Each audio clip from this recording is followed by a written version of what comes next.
ప్రార్థన గురించి మనం గత కొన్ని వారాలుగా మనం చెప్పుకుంటున్నాం. ప్రార్థనకు సంబంధించి ప్రార్థన ఎందుకు చేయాలి, ఎప్పుడు చేయాలి, దేని కొరకు చేయాలి అనే విషయాల్ని మనం ఆలోచించుకుంటూ వెళ్తున్నాం. దావీదు ప్రార్థనని, అలాగనే అపోస్తలుడైన పౌలు చేసిన ప్రార్థనల్ని పోయిన వారం కాకుండా అంతకు ముందు వారం ఆలోచన చేశాం. ఈరోజు దాన్ని కొనసాగిద్దాం. ప్రార్థన యొక్క శక్తికి సంబంధించి కొన్ని విషయాలు ఆలోచిద్దాం. లూకాసు వార్త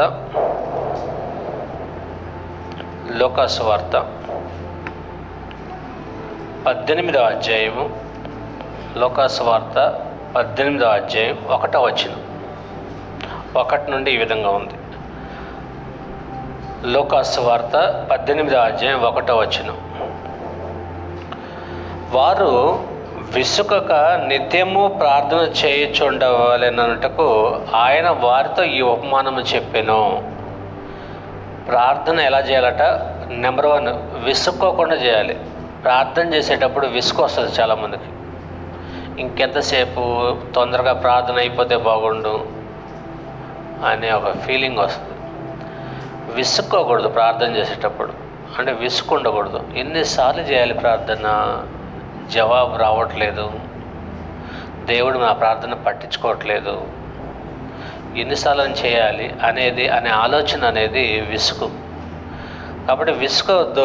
విసుకొక నిత్యము ప్రార్థన చేయుచుండవలెననుటకు ఒక ఉపమానం చెప్పాడు. ఏంటంటే ఆ ఉపమానం అంటే, మనుషులకు భయపడక, మనుషులు లక్ష్య పెట్టని ఒక న్యాయాధిపతి ఒకతున్నాడు. న్యాయాధిపతి అంటే జడ్జి.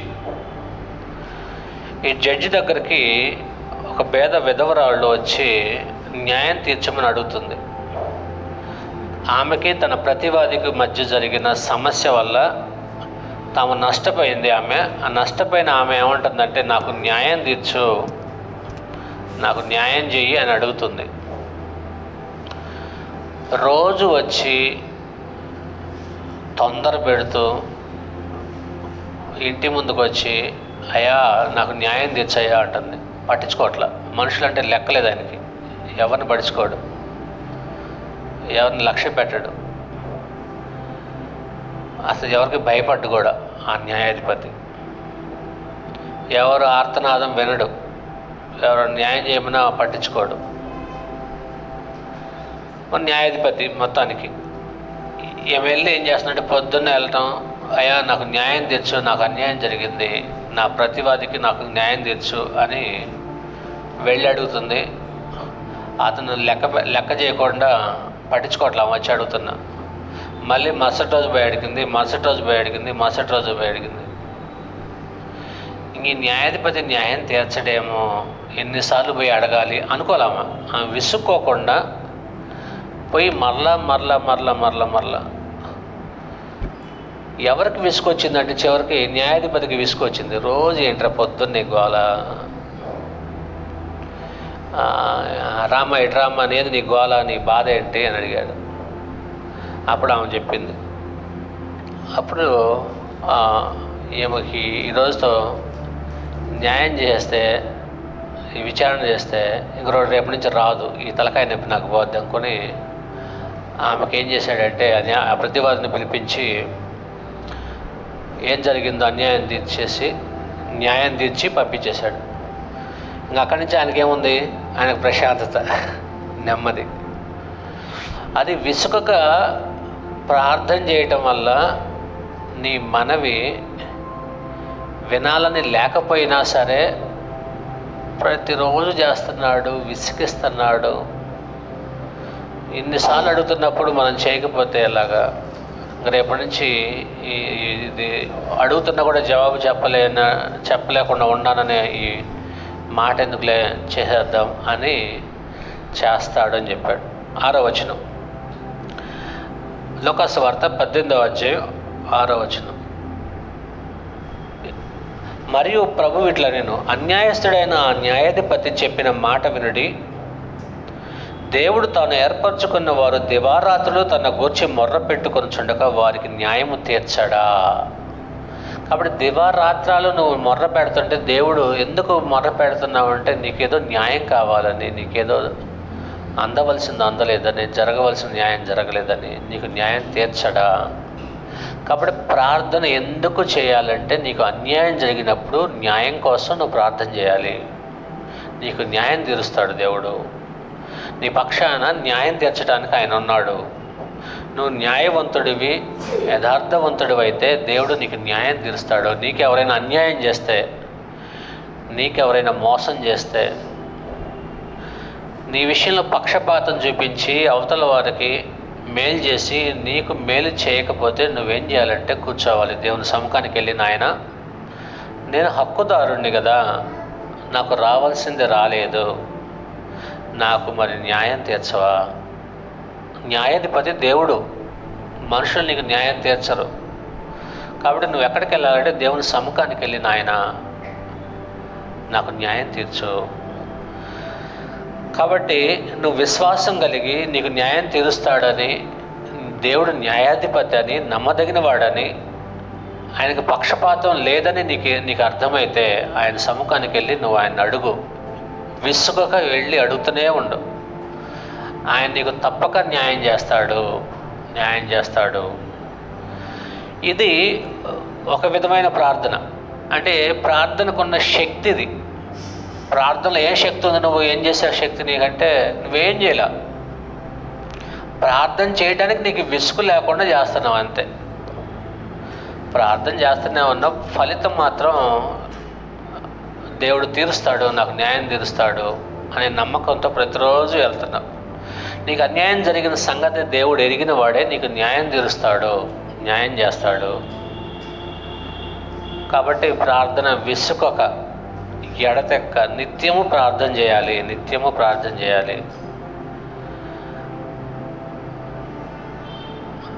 పేద విధవరాలు చేసింది అదే. కాబట్టి ఈ ఉపమానంలో మనకు తెలిసిన పాయింట్ అది. ప్రార్థనలో శక్తి ఉంది. ఎంత శక్తి ఉందంటే విసుకొక అడగటంలో అవతల వాళ్ళకి విసుకొచ్చి నీకు జవాబిచ్చే పరిస్థితి ఉంటుంది. కాబట్టి 8వ వచనంలో అది చెప్పాడు, ఆయన వారికి త్వరగా న్యాయం తీర్చును, వారి విషయమే కదా ఆయన దీర్ఘశాంతము చూపుచున్నాడని మీతో చెప్పుచున్నాను. అది పాయింట్. కాబట్టి న్యాయం తీరుస్తాడు. ఇది నెంబర్ 1 పాయింట్. ఎఫెసీలకు రాసిన పత్రిక 6వ అధ్యాయము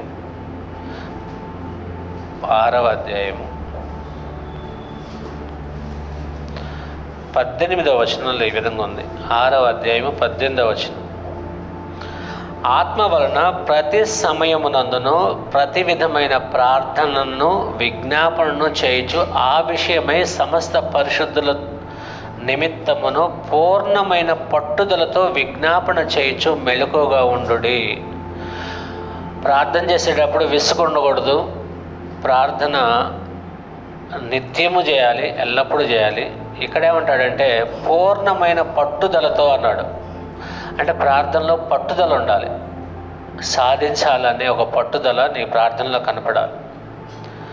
ప్రతి సమయమందును ప్రతి విధమైన ప్రార్థనను విజ్ఞాపన చేయొచ్చు. ప్రతి సమయం ప్రార్థన చేయడానికి ఒక సమయం అంటూ ఏం లేదు. సమయం దొరికినప్పుడల్లా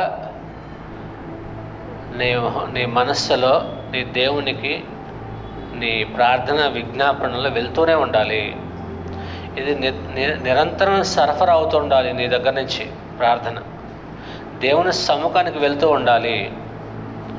ఆ విషయమై సమస్త పరిశుద్ధుల నిమిత్తమును పూర్ణమైన పట్టుదలతో, ప్రార్థనలో పట్టుదల ఉండాలి. ప్రార్థనలో శక్తి అది. పట్టుదలతో చేస్తే సాధిస్తావు. పట్టుదలతో చేస్తే నువ్వు పనులు చేస్తున్నావు, పట్టుదలతో ఆ పని కావాలని నువ్వు ఎలా సాధిస్తున్నావో అలాగనే ప్రార్థనలో పట్టుదల ఉంటే నువ్వేం కావాలనుకుంటున్నావు, ఏం కోరుకుంటున్నావో దాని విషయమే నువ్వు పట్టుదల పడితే నీకు అది లభిస్తుంది. అందులో నో డౌట్. పట్టుదల ఉంటే మాత్రం ఖచ్చితంగా అది నువ్వు పొందుతావు. ప్రార్థనలో పట్టుదల ఉండాలి. తెస్సలోనికి రాసిన మొదటి పత్రిక తెస్సలోనికైలకు రాసిన మొదటి పత్రిక 5వ అధ్యాయము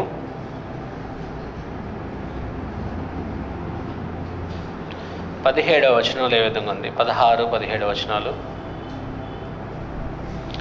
ప్రతి విషయమునందును కృతజ్ఞతాస్తుతులు చెల్లించుడి, ఇలాగ చేయుట యేసుక్రీస్తునందు మీ విషయంలో దేవుని చిత్తము. ఏం చేయాలట? ప్రతి విషయమందును దేవునికి కృతజ్ఞతాస్తుతులు చెల్లించండి. కృతజ్ఞతాస్తుతులు చెల్లించడం అంటే ఏంటంటే, ప్రతి విషయంలో నీకు మేలు జరిగినా కీడు జరిగినా నువ్వు కృతజ్ఞతాస్తుతులు చెల్లించాలి. కృతజ్ఞత అంటే థ్యాంక్స్ అని అర్థం, థ్యాంక్స్ గివింగ్. కృతజ్ఞతాస్తుతులు అంటే థ్యాంక్స్ గివింగ్ చెప్పటం. ప్రతి విషయంలో అంటే నువ్వు ఉదయం లేచావు, మార్నింగ్ లేవగానే మోకాళ్ళ మీద నించున్నావు. ఏం చేయాలి ఇప్పుడు? నాయన, ఈ రాత్రి అంతా నన్ను కాచి కాపాడి ఉదయం ఊపిరి పీల్చుకునేటట్టు భూమి మీద నేను ఇంకా అడుగులు వేసేటట్టు నాకు ఆయుష్ని ఇచ్చావు, ఆరోగ్యాన్ని ఇచ్చావు, క్షేమాన్ని ఇచ్చావు, మానసిక నెమ్మదినిచ్చావు. నాయన నీకు స్తోత్రం చెల్లించాలి. నువ్వు ఇచ్చిన ప్రతిదాన్ని బట్టి స్తోత్రాలు. ప్రతిదాన్ని బట్టి ఉండటానికి, తినటానికి, కట్టుకోవటానికి, చేయటానికి శక్తి సామర్థ్యాలని, ఊపిరిని, ఇవన్నీ ఇచ్చాడు దేవుడు. ఉండటానికి కట్టుకోవడానికి బట్ట, తినటానికి ఆహారం, త్రాగటానికి నీరు, బతకటానికి కావాల్సిన ఈవులన్నింటినీ అనుగ్రహిస్తూ, శక్తి సామర్థ్యాలను అనుగ్రహిస్తూ, జ్ఞాన వివేచనలు అనుగ్రహిస్తూ, ఏ రోజు ఆ రోజుకి సంతోషపడేటట్టుగా దేవుడు నీకు దయచేసిన ప్రతి దాన్ని బట్టి నువ్వు కృతజ్ఞతాస్తుతులు చెల్లించాలి. ప్రతి విషయంలో ఎల్లప్పుడూ ప్రతి విషయంలో కృతజ్ఞతాస్తుతులు చెల్లించాలి. ఇలాగ చేయట దేవుని చిత్తం అన్నాడు. దేవుని చిత్తం అది. దేవుని చిత్తం ఏంటంటే ప్రతి విషయంలో కృతజ్ఞతాస్తుతులు చెల్లించడం. కృతజ్ఞతాస్తుతులు చెల్లించిన తర్వాత నువ్వు చేయాల్సిన మొదటి పాయింట్ ఏంటంటే నీ పాపాలను ఒప్పుకోవాలి. పాపాలను ఒప్పుకుంటే నీకు మానసిక నెమ్మది ఏర్పడుద్ది, మనశ్శాంతి ఏర్పడుద్ది. యోహాను రాసిన మొదటి పత్రిక మనం ఇంతకుముందు చదివాం, మళ్ళీ చదువుతున్నాం. 1వ అధ్యాయము, యోహాను రాసిన మొదటి పత్రిక 1వ అధ్యాయం 7 నుంచి 10 వచనాలు చదువుతున్నాను చూడండి. యోహాను రాసిన మొదటి పత్రిక, పేజ్ నెంబర్ 221, 1వ అధ్యాయము 7 నుంచి. అయితే ఆయన వెలుగులో ఉన్న ప్రకారము మనం వెలుగులో నడిచిన ఎడల మనం అన్యోన్య సహవాసము గలవారమై ఉందుము. అన్యోన్య సహవాసం. అప్పుడు ఆయన కుమారుడు యేసు రక్తము ప్రతి పాపం నుండి మనల్ని పవిత్రులుగా చేయను. మనం పాపం లేని వారమని చెప్పుకొని ఎడల మనల్ని మనమే మోసపుచ్చుకుందాము. అంటే మానసికంగా అశాంతి ఎప్పుడు ఉంటుందంటే, పాపం రొమ్ములో కప్పుకుంటే మనిషి ప్రశాంతంగా ఉండలేడు. రొమ్ములో ఉన్న పాపాన్ని బయటికి వదిలేయాలి.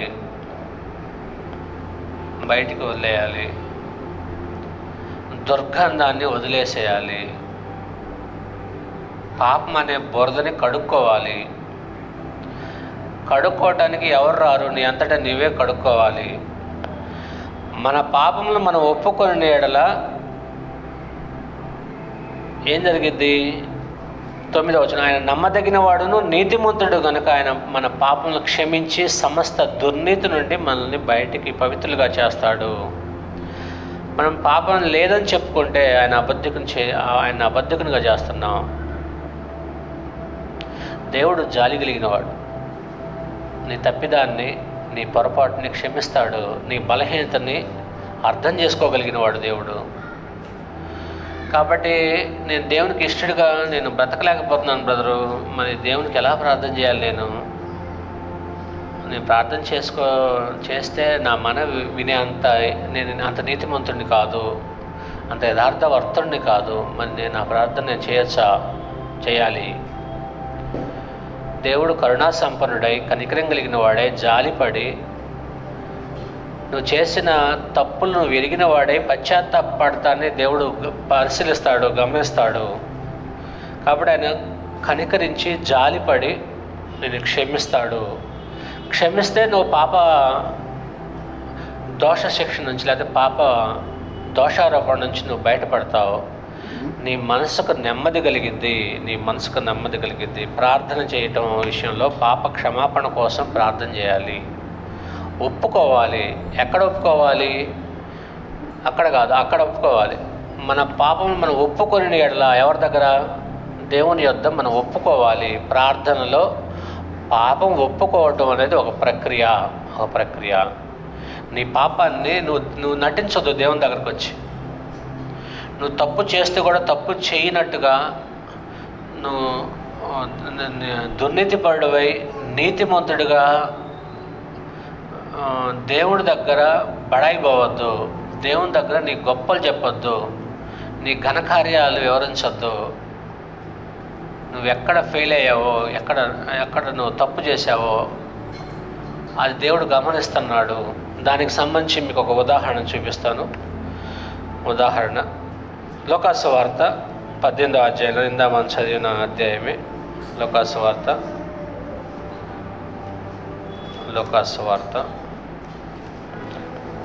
18వ అధ్యాయంలో 9వ వచనం. తామే నీతిమంతులని తమను నమ్ముకొని ఇతరులను తృణీకరించి కొందరితో ఆయన ఈ ఉపమానం చెప్పాడు. ఏం చెప్పాడట? ప్రార్థన చేయటగా 2 మనుషులు దేవాలయంలోకి వెళ్ళారు. వారిలో ఒకడు పరిసయ్యుడు, ఒకడు సుంకరి. ఒకడెవరట? ఒకడు పరిసయ్యుడు, ఒకడు సుంకరి. పరిసయ్యుడు నిలవబడి, ఎందుకని 2 తీసుకున్నాడు, పరిసయ్యుడిని సుంకరిని అంటే? పరిసయ్యులు మానసిక స్థితి ఎలా ఉంటుందంటే తమ దృష్టికి తామే నీతిమంతులు అనుకుంటారు పరిసయ్యులు. ఇప్పుడు పరిసయ్యులు ఉన్నారా? పరిసయ్యులు సంబంధించిన తెగ ఉంది ఇప్పుడు కూడా.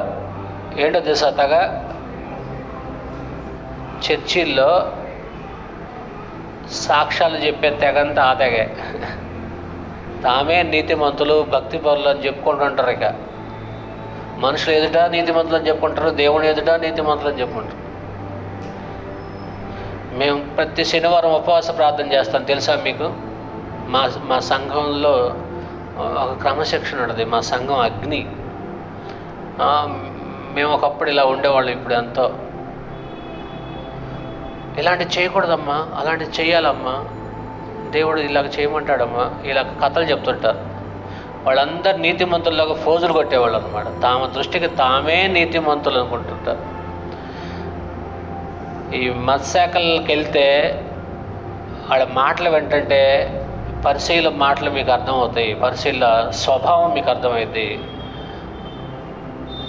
లోకంలో విగ్రహారాధన చేసేవాళ్ళని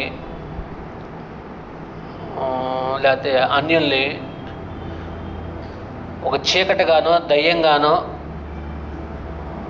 వాళ్ళు వేరు మనం వేరను, మనం మాత్రమే పరలోకం వెళ్తాం, వాళ్ళు నరకానికి వెళ్ళేవాళ్ళని ఒక డివిజన్ చేసి తామే నీతిమంతుల్లాగా, తామే దేవుని పిల్లల్లాగా బిహేవ్ చేస్తుంటారు. ఈ స్వభావం అనేది, ఈ వ్యక్తిత్వం అనేది యేసుక్రీస్తు అంగీకరించట్లా. నేడు యేసుక్రీస్తు బోధ ఎవ్వరికి పట్టలేదు అసలు. ఆ రోజు పరిశీల మనస్తత్వాన్ని యేసుక్రీస్తు తీవ్రంగా ఖండించడాన్ని నేటి క్రైస్తవ్యం పరిశీలించట్లా, పట్టించుకోవట్లేదు.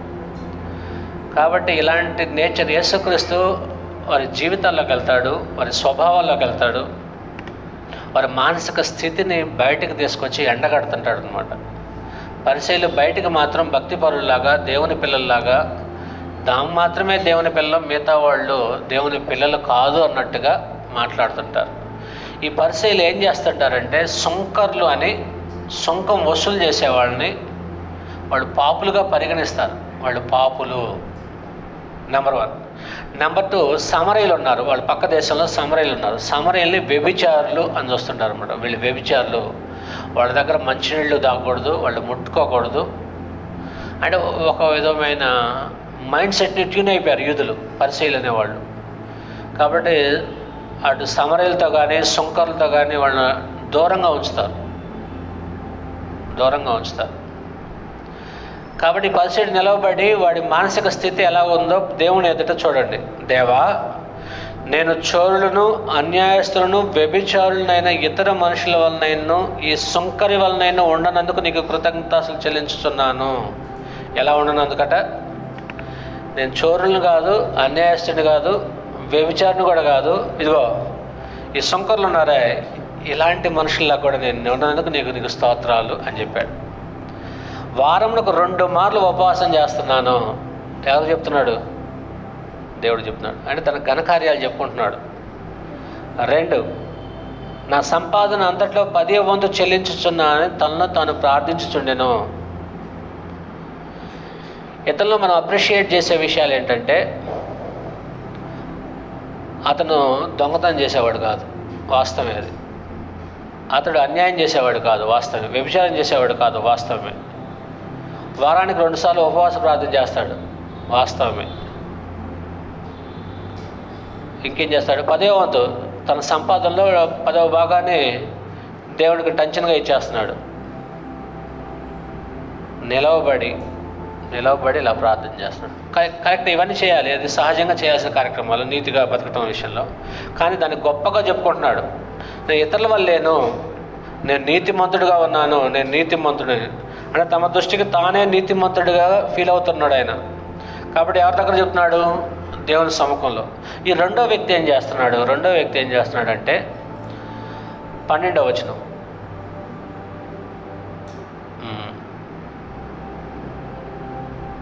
13వ వచనం. అయితే సుంకరి దూరంగా నిలుచుండి ఆకాశం వైపు కన్నులు ఎత్తుటకైనా ధైర్యము చాలక రొమ్ము కొట్టుకొనుచు, దేవా పాపినైన నన్ను కరుణించమని పలికెను. అతని కంటే ఇతడు నీతిమంతుడిగా తీర్చబడి తన ఇంటికి వెళ్ళనని మీతో చెప్పుచున్నాను.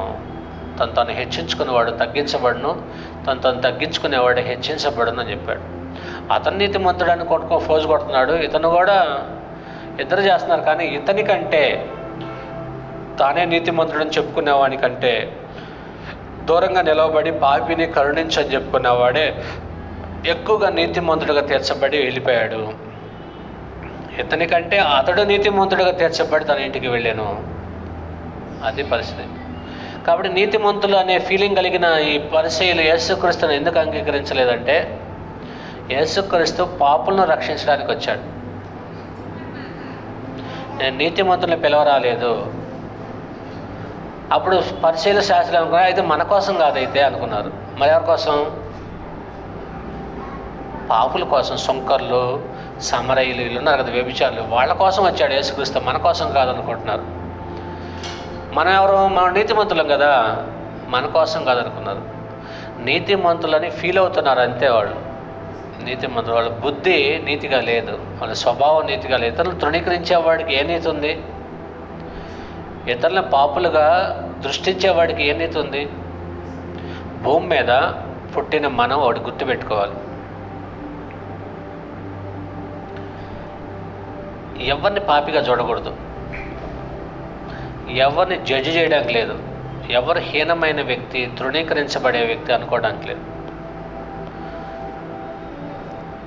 సహజంగా వ్యభిచారం చేసేవాళ్ళని, మోసం చేసేవాళ్ళని, దొంగతనాలు చేసి స్కామ్లో పట్టుబడిన వాళ్ళని మనం చిన్న చూపు చూస్తుంటాం.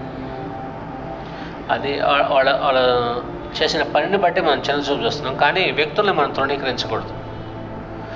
వాళ్ళ దుర్బుద్ధిని మనం అసహించుకోవాలి, కానీ చెడు బుద్ధిని, వ్యక్తిని తృణీకరించకూడదు, వ్యక్తిని హీనంగా చూడకూడదు. వ్యక్తిని వ్యక్తిగానే గౌరవించండి, అంతలో ఉన్న చెడుతనాన్ని మాత్రం అసహించుకోవాలి. ఇలాంటి దృష్టి మనకు ఎప్పుడూ ఉండాలి. అయితే మనం ఇతరులను హీనంగా చూస్తున్నప్పుడు మన గురించి దేవుడు చూస్తున్నాడు, మన హృదయాలోచన చూస్తున్నాడు, మన స్వభావాన్ని చూస్తున్నాడు. కాబట్టి మనం ఆయన దృష్టికి ఎన్ని రకాలుగా హీనంగా కనపడతాం. కాబట్టి ఈ స్పృహ ఉన్నవాడు ఇతరులని తృణీకరించడు. ఇతరులను తృణీకరిస్తే దేవుడు నన్ను తృణీకరిస్తాడు అనేది అతనికి అర్థమవుద్ది. కాబట్టి మనం ఎవరిని ఈ పరిసయ్యుల్లాగా తృణీకరించకూడదు. ఫిలిప్పీలకు రాసిన పత్రిక 4వ అధ్యాయం. ప్రార్థన ఎందుకు చేయాలి? ప్రార్థన ఎందుకు చేయకూడదో మీకు గతంలో పాఠాల్లో చెప్పాను. ప్రార్థన ఎందుకు చేయాలో చెప్తున్నాను. మరి క్రైస్తవులుగా మనం అందరికీ దేవుడు అందరి కుమారులుగా చూస్తున్నాడు కదా, పక్షపాతి కాడు కదా. ఆయన నమ్ముకున్న వాడికి ఏం ప్రత్యేకంగా ఏదైనా ఇస్తాడా? నమ్ముకున్న వారికి వ్యత్యాసం ఏమైనా ఉందంటే ఏమీ లేదు, అందరికీ సమానమే. అందరి ఏళ్ళ వర్షం కురిపిస్తాడు, అందరి ఏళ్ళ సూర్యుని ఉదయింపజేస్తాడు, అందరికి ఇవ్వాల్సిన ప్రతి ఇస్తాడు. నన్ను ప్రేమిస్తున్నాడు కాబట్టి తినకి పక్షపాతంగా ఎక్కువ ఇవ్వాలి, తను ప్రేమించట్లేదు కానీ తక్కువ ఇవ్వాలనే ఫీలింగ్ దేవునికి ఉండదు. మరి ప్రార్థన ఎందుకు చేయాలి? అప్పుడు అందరికి సమానంగా ఇస్తాడు కదా, ఆయనకు ప్రార్థన చేయని వారికి కూడా ఇస్తున్నాడు కదా, మనం ప్రార్థన ఎందుకు చేయాలంటే ఇందుకు చేయాలి. చూడండి, ఫిలిప్పీలకు రాసిన పత్రిక 4వ అధ్యాయము 6వ వచనం. ఫిలిప్పీలకు రాసిన పత్రిక 4వ అధ్యాయం 6వ వచనం. ప్రభు సమీపంగా ఉన్నాడు, దేనిని గూర్చి చింతపడకుడి. ఇది చాలా కష్టమైన పని కదా. చింతపడకుండా మనిషి ఉండగలడా? చింతపడకుండా ఏ విషయాలు చింతపడతారు మనుషులు? చింత ఏ విషయంలో పడతారు? ఆరోగ్యం దెబ్బతిన్నదనుకో చింత, అయ్యో నా ఆరోగ్యం క్షీణించిపోతుంది అని. అప్పులు పాలయ్యారనుకో చింత. ఆర్థికంగా కుటుంబం భారంగా ఉందనుకో, భవిష్యత్తు అర్థం కావట్లేదు అనుకో చింత. అదే విన్నావా? మనుషులు ఎందుకు ఎక్కువగా ఆలోచిస్తారు? ఆలోచించటం వల్ల రోగాలు వస్తున్నాయి. ఆలోచించటం వల్ల మనిషి మానసికంగా కృంగిపోతాడు. ముందు కృంగిపోయినప్పుడు చింత. పిల్లలకి చదువుల్లో బాగా చదవట్లేదనే చింత, పిల్లలకి మంచి ఉద్యోగం రావట్లేదనే చింత, పిల్లలకి పెళ్ళిళ్ళు కావట్లేదనే చింత, ఉద్యోగంలో పై అధికారులు లేకపోతే తోటి కొలీగ్స్ వల్ల మానసికంగా పరిస్థితులు బాగాలేనప్పుడు చింత. ప్రతి దానికి చింత. మనిషికి లేచింది మొదలుకొని నిద్రపోయేంత వరకు చింత పడుతూనే ఉంటాడు. వాళ్ళు ఇల్లు కట్టుకున్నారు, వీళ్ళు స్థలం కొన్నారు, వాళ్ళు నగలు కొన్నారు, వీళ్ళు ఇంట్లో సామాన్లు కొన్నారు, నేనేం కొనలేదు అని కంపారిటివ్ ఉంటుంది. ఇతరులతో పోల్చుకోవటం అనేది చింత కారణాలు ఇవన్నీ. చింత కారణాలు. నిన్న పోయిన నెల తిరుపతి నాయుడు గారు చనిపోయారు. అనేక మంది స్వార్థకులు ఉన్నారు గుంటూరు జిల్లాలో. తిరుపతి నాయుడు గారు చనిపోయారు. ఆయన ఎప్పుడు ప్రశాంతంగానే ఉన్నాడు నాకు తెలిసి. ఇప్పుడు ఆయనకి 2 పిల్లలు, భార్య ఉంది. వాళ్ళ పిల్లల్ని ఎంత బాగా చూసుకుంటాడంటే ది బెస్ట్ ఇచ్చాడు ఏదైనా పిల్లలకి. చీప్ వస్తువులు కొండ ఆయన, హీనమైన బజార్లో దొరికే కొండ ది బెటర్ ఇవ్వడానికి ప్రయత్నం చేశాడు. తను తిన్నా తినకపోయినా తన పిల్లలు బెటర్గా ఉండాలని ఇచ్చాడు తనకున్న దాంట్లోనే. పిల్లల్ని బయటికి తీసుకెళ్తే, నేను గుంటూరులో వచ్చినప్పుడు నేను చూసా కదా, బయటికి తీసుకెళ్తే ది బెస్ట్ హోటల్కే వెళ్తారు. అక్కడికి వెళ్దాం శేఖర్, మంచి హోటల్ ఉంటే అక్కడికి వెళ్దాం అని పిలిచేవాడు అనమాట. అక్కడికి వెళ్ళేవాడు. చనిపోయాడు. అంటే బ్రతికున్నప్పుడు బిడ్డల్ని మంచి పొజిషన్లోకి తీసుకెళ్ళాలి. వాళ్ళు నాలాగా ఆర్థికంగా ఇబ్బంది పడకూడదు, వాళ్ళు సమాజంలో గౌరవప్రదమైన విధానంలో ఉండాలని ఆయన పిల్లల కోసం చేయాల్సిన వరకు చేశాడు. ఒక పాపను అమెరికా పంపించుకోగలిగాడు. తను ఉన్నంతలో ఆర్భాటాలకు పోకుండా, హంగులకు పోకుండా ఉన్నదాంతో అడ్జస్ట్ అయ్యి తన బ్రతుకుని తను కొనసాగించాడు. వాస్తవానికి వాళ్ళ మామూళ్ళు, వాళ్ళ బంధువులందరూ ధనవంతులు. ఈయన మాత్రమే ఒక సామాన్యమైన జీవితం గడిపాడు, ఆడంబరం లేని జీవితాన్ని గడిపాడు. చింత. పిల్లలు ఉన్నప్పుడు నా పిల్లల భవిష్యత్తు నేను చనిపోయాడు. మరి పిల్లల భవిష్యత్తు ఏంటి? బాధ్యత ఎవరు తీసుకుంటారు? కాబట్టి నువ్వు ఉన్నంత వరకే నీ పిల్లల బాధ్యత, పిల్లల గురించి చింత. నువ్వు పోతే పిల్లల్ని దేవుడు ఇంకొక రకంగా తల్లిదండ్రులు పోయిన వాళ్ళ పిల్లలు బతకట్లేదా భూమి మీద? జీవితాలను కొనసాగించట్లేదా? జీవితాలను ముగించట్లేదా? కాబట్టి నువ్వు ఎంతకాలం బతకబోతున్నావు భూమి మీద? నీ పిల్లలు, నీ భార్య, నీ కుటుంబం నువ్వు బతికున్నంత వరకే. బతికి చనిపోయిన తర్వాత నిర్దాక్ష్యంగా నీ కుటుంబానికి నీకు ఎలాంటి సంబంధ బాంధవ్యాలు లేకుండా పూర్తిగా కట్ చేసి దేవుడు పక్కన పెట్టాడు. నీ నుంచి వాళ్ళకి, వాళ్ళ నుంచి నీకు ఇంకేది రాదు, అయిపోయింది. భూమి మీద నీకు ఇచ్చిన పిల్లల్ని దేవుడు తీసేసుకున్నాడు, లేకపోతే నిన్ను తీసేశాడు, అయిపోయింది. యోబు మాటలో ఉన్న అర్థం అది. యోబు ఏమంటాడంటే, బిడ్డలు 10 మంది చనిపోతే యెహోవా ఇచ్చిన, యెహోవా తీసుకున్నాడు, అది యెహోవాకు సంబంధించినవి, నాకు సంబంధించినవి కాదు అనుకున్నాడు. 10 మంది పిల్లలు పోస్తే, ఆస్తి పోతే, ఆరోగ్యం క్షీణించిపోతే, యెహోవా ఇచ్చిన, యెహోవా తీసుకుని, యెహోవా నామమునకు స్తుతి కలుగును గాక అన్నాడు. దేన్ని గురించి చింతపడకుడి, ప్రతి విషయం అందును దేవునికి కృతజ్ఞతాస్తుతులు చెల్లించండి. ప్రతి విషయం అన్నప్పుడు నీకు నష్టం కలిగినప్పుడు కూడా, యోబు తనకు నష్టం అనుకోవట్లేదు, అది యెహోవా ఇచ్చాడు, నా దగ్గర కొంతకాలం దాచిపెట్టాడు, తన సొమ్ము తను తీసుకెళ్ళాడు, నా బిడ్డలైనా నా ఆస్తి అయినా ఏదైనా తీసుకెళ్ళాడు, నాయనా నీకు స్తుతి కలుగును గాక, నీకు స్తోత్రం అని చెప్పేశాడు. అంటే మేలు జరిగినప్పుడే ఆనందించి గంతులేయటం కాదు, కీడు జరిగినప్పుడు చింతపడకుండా కీడును కూడా స్వీకరించగలిగిన మనసు ఉండాలి.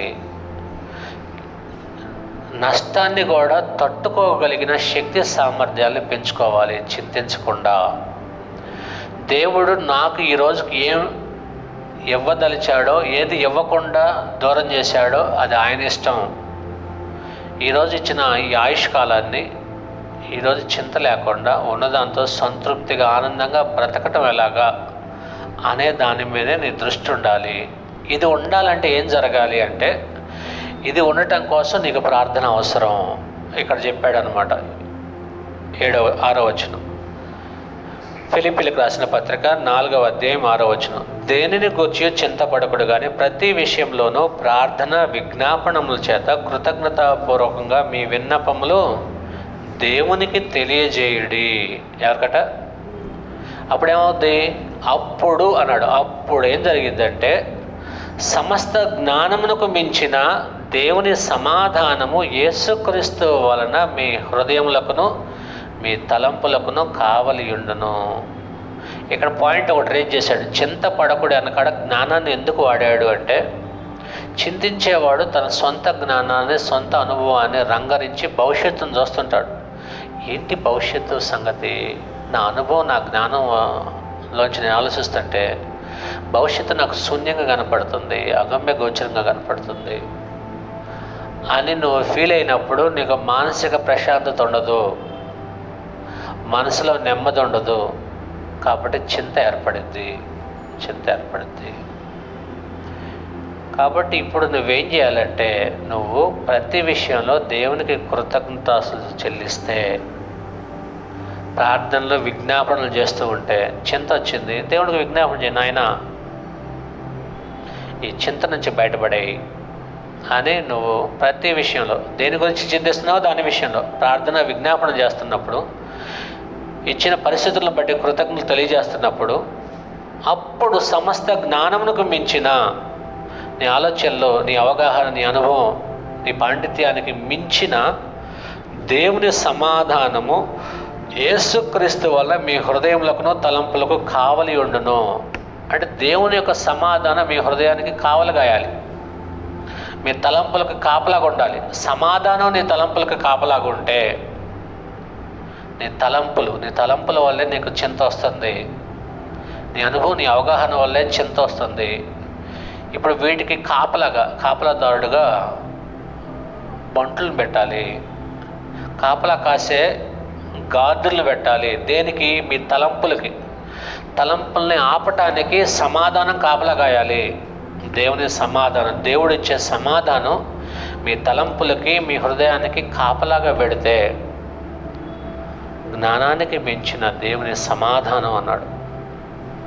దేవుని సమాధానం. మనిషి తన జీవితంలో సమాధానంగా బ్రతకటం కంటే గొప్ప విషయం లేదు. ఒకటి, దేవునితో సమాధానంగా ఉండాలి నువ్వు. 2, నువ్వు బ్రతుకుతున్న సమాజంలో నీ కుటుంబం, నీ భార్య, నీ బిడ్డలతో, నీ కుటుంబ సభ్యులతో, నీ బంధువులతో, నీ ఇరుగు పొరుగు వారితో, నీ రక్త సంబంధికులతో సమాధానంగా ఉండటం కంటే గొప్ప విషయం లేదు. ఈ సమాధానం కాపాడుకోవటంలోనే ఉంది. సమాధానాన్ని కాపాడుకోవడంలో శ్రద్ధ కలిగి ఉండాలి మనుషులు. సమాధానం ఎక్కడ విచ్ఛిన్నం అవ్వకూడదు. ఒక మనిషి ఎదుటికి వెళ్ళినప్పుడు అతనితో మనకు సమాధానం ఉండాలి. ద్వేషం కానీ, పగ కానీ, వ్యతిరేకత కానీ, మొహం చూపించలేని పరిస్థితి కానీ ఉండకూడదు. అతనికి ఉండకూడదు, మనకే ఉండకూడదు. మనకు మొహం చూపించడానికి అతను చెల్లుబాటు కానట్టుగా అతనికి ఉండకూడదు. మనం మొహం చూపించలేని పరిస్థితిలో మనం ఉండకూడదు. సమాధానం మీ హృదయాలకి, మీ తలంపులకి కాపలా ఉండాలి ఎప్పుడు. దీని కొరకు ప్రార్థన చేయండి. ప్రార్థన ఎందుకు అర్థమైందా? ప్రార్థన డబ్బుల కోసం, పదవుల కోసం, ఆస్తిపాస్తుల కోసం, ఆశీర్వాదాలు, దీవెనలని వెంటి కోసం వెంట పడుతున్నారు మనుషులు. ఇవన్నీ ఉన్న సమాధానం లేదు. నీకు నిద్ర పట్టట్లేదు, ఏం చేయాలి? నిద్ర పట్టట్లేదు. కోటేశ్వర్లకి కోటాను కోట్లు ఉన్న వాళ్ళకి కూడా నిద్ర పట్టట్లే. వాళ్ళు ఇంకేదో బెటర్ పొజిషన్ కోసం ఆలోచిస్తూ, చింతిస్తూ, అది దక్కలేదని, అది చేరలేదని, గతంలో ఉన్నదానికంటే ఇప్పుడు కొద్దిగా ఆర్థికంగా కొద్దిగా దిగజారాడని ఆ లెవెల్లో ఉన్న వాళ్ళు కూడా చింతిస్తూనే ఉన్నారు. సమాధానం లేదు మనుషులకి. సమాధానం కాపలాగా ఉండాలి మీ హృదయాలకి, మీ తలంపులకి. నువ్వు నెమ్మది కలిగి ఉండాలి, నువ్వు ఆనందంగా ఉండాలి, చింత లేకుండా బ్రతకాలి. ఇది సంతృప్తికరమైన జీవితానికి సంబంధించింది. దీనికోసం నువ్వు ప్రార్థన చేయి. నువ్వు ప్రతి ఉదయం లేచి నిద్ర లేవగానే మోకరించి, నాయన సమాధానంగా నేను ఈరోజు బ్రతకాలి, సమాధానంగా నా జీవితం వెళ్ళిపోవాలి అని నీ ప్రార్థన ఉండాలి.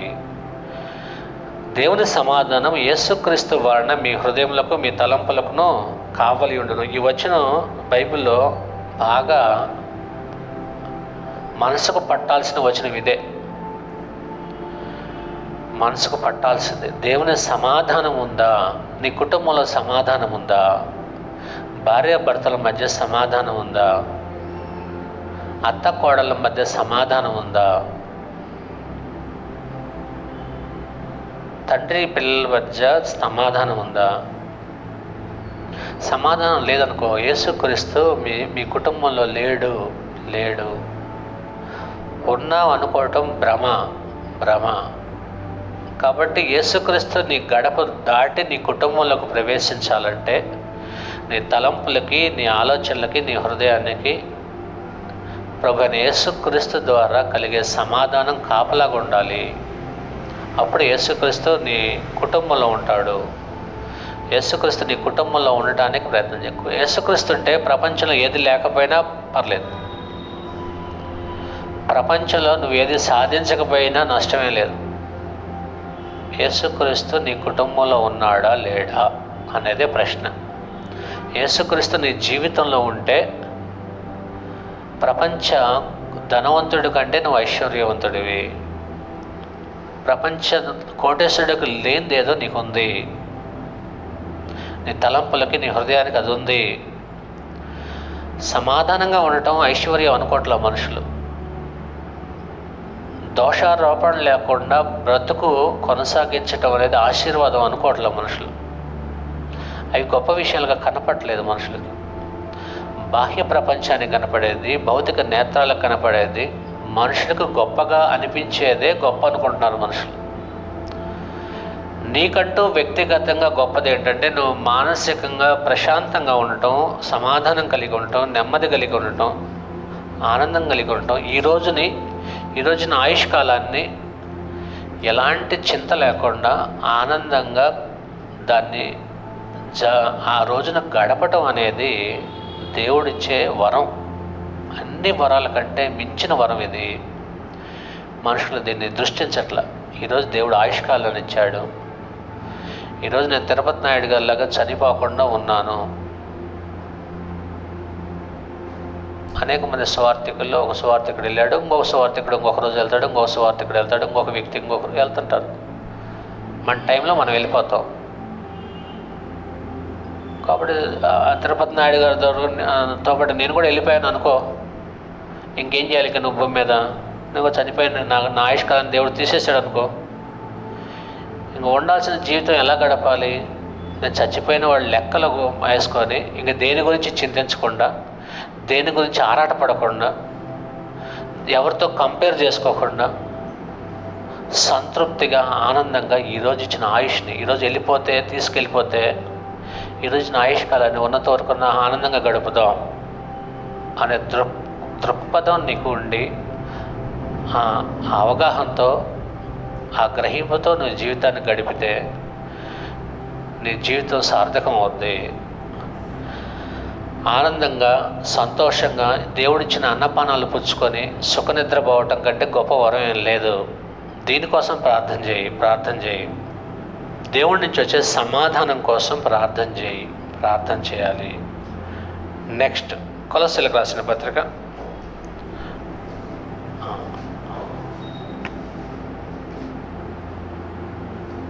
4వ అధ్యాయము 3వ వచనం. ప్రార్థన దేని కొరకంటే సమాధానం కోసం అయిపోయింది. ప్రార్థన ఎందుకంటే పాప క్షమాపణ కొరకు ప్రార్థన, పాపాలు ఒప్పుకోవటం కోసం ప్రార్థన చేయాలి. 3వది, ప్రార్థన ఎందుకు? అవకాశాల కోసం ప్రార్థన చేయాలి, ఆపర్చునిటీ కోసం. 4వ అధ్యాయం 2వ వచనం నుంచి చదువుతున్నాను చూడండి. కొలస్సీలకు రాసిన పత్రిక 4వ అధ్యాయం 2వ వచనం. ప్రార్థన యందు నిలకడగా ఉండి, నిలకడ అంటే అస్థిరంగా ఉంటారు. కొంతమంది ప్రార్థన చేస్తారు, దేవుడు పట్టించుకునేటట్టు కనపడలేదులే అని సొంత ప్రయత్నాల వైపు తిరుగుతారు. సొంత జ్ఞానం, సొంత అనుభవాన్ని రంగరిస్తుంటారు దేవుడిని పక్కకు నెట్టేసి. ప్రార్థన చేసిన దేవుడు ఈ విషయంలో సహాయం చేయడేమో అనుకుని. అదే నిలకడ లేదన్న. నిలకడగా ఉండి కృతజ్ఞత గలవారే దాని యందు మెళుకువగా ఉండుడి. దాని యందు దేని పట్ల నిలకడగా ఉన్నావో దానికోసం మెళుకువగా ఉండు. మరియు నేను బంధకములో ఉంచబడుటకు కారణమైన క్రీస్తు మర్మమును గూర్చి నేను బోధింపవలసిన విధముగానే ఆ మర్మమును వెల్లడిపరచినట్లు వాక్యము చెప్పుటకును అనుకూలమైన సమయము దేవుడు దయచేయవలనని మా కొరకు ప్రార్థించుడి. ఒక ఆపర్చునిటీ కోసం ప్రార్థన చేయమంటున్నాడు. సంఘం ఉపవాసం ఉండి ప్రార్థన చేస్తున్నాం మనం ఒక 3 వారాలుగా. సువార్థికుడు ఎలా బోధించాలో దాని కొరకు సంఘం ప్రార్థన చేయాలి అని పౌలు చెప్తున్నాడు. ఇక్కడ ఏమంటాడంటే, క్రీస్తు మర్మమును గూర్చి నేను బోధింపవలసిన విధముగానే, ఇంకొక రకంగా కాదు, ఆ మర్మమును వెల్లడిపరచునట్లు వాక్యము చెప్పుటకు అనుకూలమైన సమయము దేవుడు దయచేయవలని మా కొరకు ప్రార్థించుడి. అంటే దేవుడు ఒక ఆపర్చునిటీ మనకి ఇవ్వాలి, అనుకూలమైన సమయం మనుషులకి వాక్యం చెప్పడానికి, వాక్యం బోధించడానికి, అది సత్యం ఉన్నది ఉన్నట్టుగానే బోధించడానికి అనుకూలమైన వాతావరణం ఏర్పడేటట్టు, అనుకూలమైన సమయాన్ని దేవుడు ఇచ్చేటట్టు మా కొరకు మీరు ప్రార్థన చేయండి అన్నాడు. ఎందుకు ఈ మాట పౌలు చెప్పాడంటే, నాకు ఈ అనుభవంలో ఈ విషయం ఒకటి తెలిసింది ఏంటంటే, మా బోధకుడు సత్యం తెలుసుకోవాలని ఆసక్తిగా ఉన్నాడు. సత్యం చెప్తున్నాను నేను. ఈ లోపల తొందరపడి ఒక ప్రసంగం చేశాడు. అంటే ఆల్రెడీ కొంత తెలిసినా కూడా రాజీపడి ప్రసంగం చేశాడు. ఏంటంటే రాజీపడి, మీకు తెలిసిన సబ్జెక్టే. దేవుడు ఎవరో ఆయనకి తెలిసిపోయింది, తండ్రి దేవుడు అనే విషయం. ఆయనతో సమానుడైన వాడు ఎవడూ లేడనే విషయం కూడా నేను ఆ పాఠాలు చెప్పాను. కొంతవరకు వచ్చాడు, ఇంకా కొంత స్పష్టత రాలేదు అంటూనే ఉన్నాడు. ఈ లోపల సంఘంలో ఉన్న ప్రజలు తను అంటే తన సంఘానికి కూడా వినిపించాడు వాక్యాన్ని. వినిపించిన తర్వాత సంఘంలో ఉన్న వారి ఫేవర్ కోసం, సంఘంలో ఉన్న వాళ్ళు చాలామంది అనుకుంటున్నారంటే యేసుక్రీస్తు కూడా దేవుడు అనే ఫీలింగ్లో ఉన్నారు. వాళ్ళకు అనుకూలం కోసం ఏం చేశాడంటే, దేవుడితో సమానుడే యేసుక్రీస్తు అని బోధ చేశాడు. ఒక మనిషి దేవునితో సమానుడు అవ్వడు ఎప్పటికీ, ఏం సాధించిన. దేవుడికి స్వయంగా జ్ఞానం ఉంది, భవిష్యత్తు జ్ఞానం ఉంది, సృష్టిని చేయగలిగిన శక్తి సామర్థ్యాలు దేవుడికి ఉన్నాయి, మనుషులకు ఉండవు. మనుషులకు దేవుడి శక్తినిస్తే కానీ కొంత చేయగలరు, కానీ దేవునితో ఈక్వల్ పవర్ ఉండదు. చెప్పాను కదా పోయినసారి, ఒరిజినల్ కాపీకి జిరాక్స్కి తేడా ఉంటుంది, ఒరిజినల్కి దాని కాపీకి తేడా ఉంటుంది. A4 సైజ్ పేపర్ ఉండొచ్చు, కలర్ ప్రింట్ ఉండొచ్చు, అక్షరాలు సేమ్ అయి ఉండొచ్చు, కానీ ఒరిజినలే, డూప్లికేటే. జిరాక్స్ అది కాపీ. ఈక్వల్గా అనిపించవచ్చు కానీ ఈక్వల్ కాదు, అలా అన్నమాట. కాబట్టి ఈ బోధ ఏం చేశాడు, తనకు అర్థం అవుతుంది కాదని, కానీ అక్కడ ఉన్న వాళ్ళ కోసం, వాళ్ళ అనుకూలం కోసం, బోధింపవలసిన విధంగా కాకుండా బోధించకూడని విధంగా బోధించాడు అనమాట. ఇక్కడ పౌలు ఏమంటాడంటే, మర్మమును గురించి నేను బోధింపవలసిన విధముగానే ఆ మర్మమును వెల్లడిపరచునట్లు వాక్యము చెప్పుటకు అనుకూలమైన సమయం దేవుడు దయచేయాలని మా కొరకు ప్రార్థించుడి. ఎందుకు చెప్తున్నాడంటే పౌలు ఇప్పుడు జైల్లో ఉన్నాడు. మానసిక పరిస్థితి ఎలా ఉంటుంది? జైల్లోంచి బయటపడటానికి, జైలు ఎందుకు పడ్డాడు? ఈ మర్మాన్ని ప్రకటించడం వల్లే బంధకాలు వేశారు, తీసుకెళ్ళి జైల్లో పడేశారు యూదులు కోపంతో. ఇప్పుడు యూదుల దగ్గరకు వచ్చాయా, ఆ మర్మం అలా కాదులే, మీకు నచ్చినట్టు నేను బోధిస్తా అన్నానుకో, సరే బయటికి వెళ్ళిపో అంటారు అనమాట. కాబట్టి ఎవరైనా జైల్లో ఉండి, బంధకాల్లో ఉండి, శ్రమల్లో ఉన్నప్పుడు శ్రమలు తప్పించుకోవడానికి బోధన మార్చి వాళ్ళని సమ్మతింపజేసి వచ్చేస్తారనమాట కొంతమంది. అది తప్పు. కాబట్టి ఇక్కడ పాయింట్ ఏంటంటే, ఆపర్చునిటీ అంటే అవకాశం కోసం ప్రార్థన చేయండి అన్నాడు. అవకాశాల కోసం. కొరింథీయులకు రాసిన 2వ పత్రిక 2వ అధ్యాయం 12వ వచనం. కొరింథీయులకు రాసిన 2వ పత్రిక 2వ అధ్యాయం 12వ వచనం. క్రీస్తు సువార్త ప్రకటించుటకు నేను త్రోయకు వచ్చినప్పుడు ప్రభువునందు నాకు మంచి సమయము ప్రాప్తించి ఉండగా సహోదరుడు తీతు నాకు కనబడినందు నా మనసును నెమ్మది లేక వారు ఏదో సెలవు తీసుకుని అక్కడి నుండి మాసిదోనియాకు బయలుదేరుతుని. పాయింట్ చూడండి, ఇక్కడ జాగ్రత్తగా వినండి. వాక్యం చెప్పడానికి మంచి సమయం ప్రాప్తించింది ఎక్కడ? త్రోయలో. వాక్యం చెప్పడానికి మంచి సమయం ప్రాప్తించింది, కానీ మానసికంగా తను చెప్పగలిగే పరిస్థితుల్లో లేడు. క్రీస్తు సువార్త ప్రకటించుటకు నేను త్రోయకు వచ్చినప్పుడు ప్రభువునందు నాకు మంచి సమయం ప్రాప్తించి ఉండగా, ద్వారం తెరవబడింది, వాక్యం వినేవాళ్ళు ఉన్నారు, చెప్పాల్సిన అవకాశం వచ్చింది. కానీ ఒకటి, సహోదరుడు తీతు నాకు కనపడలేదు, తీతు రాలేదు, ఇంకా పంపించాను సువార్త పని కోసం. అక్కడ సంఘం యొక్క పరిస్థితులు ఎలా ఉండే కనుక్కొని రమ్మంటానికి పంపించాను, తీతు ఇంకా రాలేదు. నాకు నెమ్మది లేదు. తీతు వెళ్ళాడు, అక్కడ పరిస్థితులు ఎలా ఉండేయో ఆందోళనగా ఉంది. కాబట్టి నా మనసులో నెమ్మది లేక వారి వద్ద సెలవు తీసుకొని మాసిదోనియాకి వెళ్ళిపోయారు. అంటే మనసుకు నెమ్మది లేనప్పుడు సువార్త చేయలేరు. అంటే గ్రౌండ్ క్లియర్గానే ఉంది, సువార్త ప్రకటించడానికి కావాల్సిన గ్రౌండ్ ఉంది, వినే శ్రోతలు ఉన్నారు, దేవుడు ద్వారం తెరిచాడు వాక్యం వినిపించడానికి, అది ద్వారం తెరిచినట్టు. కానీ మనసులో నెమ్మది లేనప్పుడు సువార్థికుడు వాక్యం చెప్పలేడు. కాబట్టి ఇంక అక్కడ దయచేసి నన్ను వదిలేయండి నేను అని మాసిదోనియాకి వెళ్ళిపోయాడు. త్రోయ నుండి మాసిదోనియాకి వెళ్ళిపోయాడు. కొరింథీకి పంపించాడు అనమాట. ఎవరిని? తీతుని. కొరింథీ నుంచి రాలేదు తీతు. ఇంకా ఈ లెటర్ రాసే టయానికి కొరింథీ పట్టణానికి వెళ్ళిన తీతు త్రోయకు రావాలి. త్రోయకు వస్తాడు. ఈ మార్గం మధ్యలో ఇక్కడ కలుసుకుంటాడేమో ఎదురు చూస్తున్నాడు, రాలేదు. మీ దగ్గరకు వచ్చిన తీతు మీ విషయమైన క్షేమ సమాచారం నాకు తెలియజేస్తాడని ఎదురు చూస్తున్నాను. మీరు ఎలా ఉన్నారో, మీరు క్రీస్తునందు స్థిరంగా ఉన్నారో పాడైపోయారో నాకేమీ అర్థం కావట్లేదు. దీని విషయమే చింత, ఆందోళన కలిగి ఉంది. తీతు వస్తే ఆ మానసిక సమస్య పోద్ది అనేది చూస్తున్నాను, కనిపోలేదు. తీతు రానందున నాకు మనసులో నెమ్మది లేక నేను వెళ్ళిపోయాను, మాసిదోనియాకి వెళ్ళిపోయానని చెప్పాడు. 1 కొరింథీ 16వ అధ్యాయం 9వ వచనం. ఆపర్చునిటీ వచ్చింది కానీ ఏం లేదు, మనసులో నెమ్మది లేదు వాక్యం చెప్పడానికి. ఇప్పుడు ఏం చేయాలి మరి? ప్రార్థన చేయాలి. మనసులో నెమ్మది కొరకు ప్రార్థన చేయాలి. నెమ్మది కొరకు ప్రార్థన చేయాలంటే నెమ్మది ఏ ప్రాసెస్లో జరిగింది? నెమ్మది అంటే తీతు వచ్చేస్తే నెమ్మది వచ్చేస్తుంది.